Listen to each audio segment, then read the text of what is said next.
अब हामी चाहिँ घर फर्किँदैछौँ। टिकटक पनि बनायौँ, डान्स पनि गऱ्यौँ। जङ्गलको बाटो यस्तै छ। अब रोड निस्किनु आँटेको छ।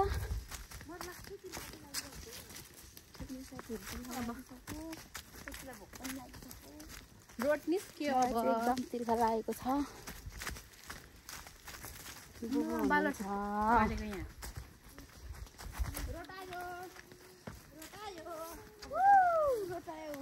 बाक्सिदा बुबु पारी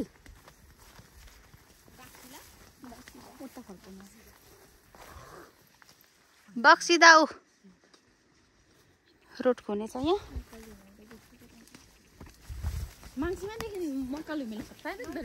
महाकाल हिमाल त उता छ। कुहिरोले यो मङ्सिमा डाँडा भयो, कुहिरोले छलेछ। महाकाल हिमाल छ। अब यहाँ त बाटो अप्ठ्यारो छ क्या। कहाँबाट निस्किनु?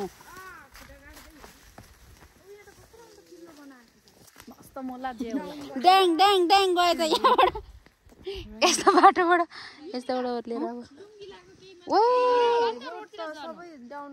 कि यहाँबाट यताबाट जानु अनि जुत्तामा त सबै माटो पस्छ त गाइज।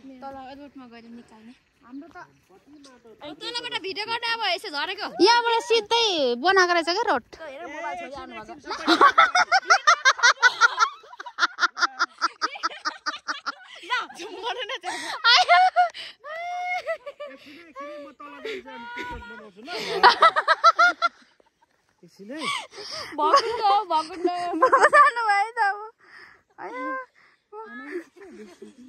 मेरो दाजुको भेस्ट पनि देखाइदिनु न, पछाडि झुन्डेको भेस्ट जामा लाउनु भएको छ। एकपल्ट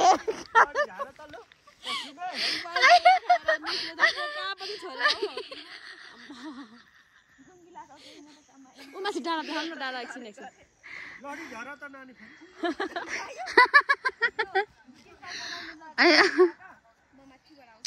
डाँडा फेरि यसलाई चाहिँ एकचोटि लडेर नि नपुगेर फेरि आउँदैछ।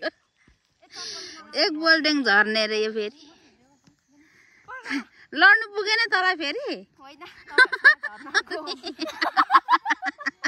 यही हो एक बोल्डिङ जाने मान्छे यही है। त्यसो बेइज्जत नगर्नु न नलड है। तिमीसम्म हिँड्यो भने लड्छु फेरि।